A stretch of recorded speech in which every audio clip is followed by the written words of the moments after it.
মনের জোর এবং মনস্কামনা নিয়ে মালদা থেকে বেলডাঙ্গার বাবরি মসজিদ গড়ার উদ্দেশ্যে জাতীয় পতাকার সঙ্গে নিয়ে পায়ে হেঁটে যাত্রা। মানবতার বার্তা মোহাম্মদ মজলু মিয়া মঙ্গলবার নিজের বাড়ি থেকে কিছু আর্থিক অনুদান সহ একটা ইট নিয়ে যাত্রা শুরু করেছেন তিনি। লক্ষ্য শুক্রবার বেলডাঙ্গায় পৌঁছে বাবরি মসজিদে জুম্মার নামাজ আদায় করা। এই দীর্ঘ পথ চলায় মজলু মিয়ার সঙ্গে রয়েছে ভারতের জাতীয় পতাকা, যা তার যাত্রাকে দিয়েছে এক অনন্য তাৎপর্য।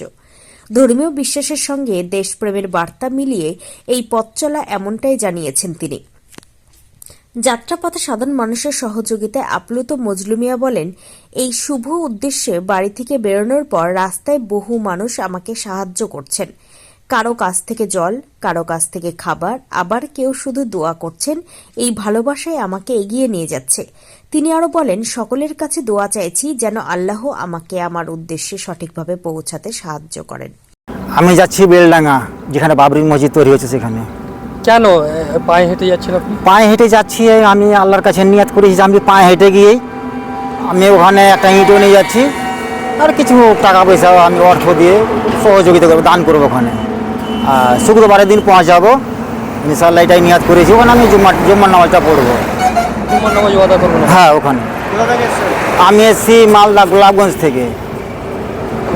মানে কখন স্টার্ট করেছেন? আমি গত মঙ্গলবার ভোর 5টার সময় স্টার্ট করেছি। মঙ্গলবার ভোর 5টা। একদিনে কত কিলোমিটার পথ হাঁটছেন আপনি? প্রায় 40 থেকে 45 কিলোমিটার। সহযোগিতা পাচ্ছেন? হ্যাঁ, আমাকে রাস্তায় অনেক রকম সহযোগিতা, খাওয়ার ফ্যাসিলিটি, অনেক রকম সুযোগ সুবিধা দিচ্ছে।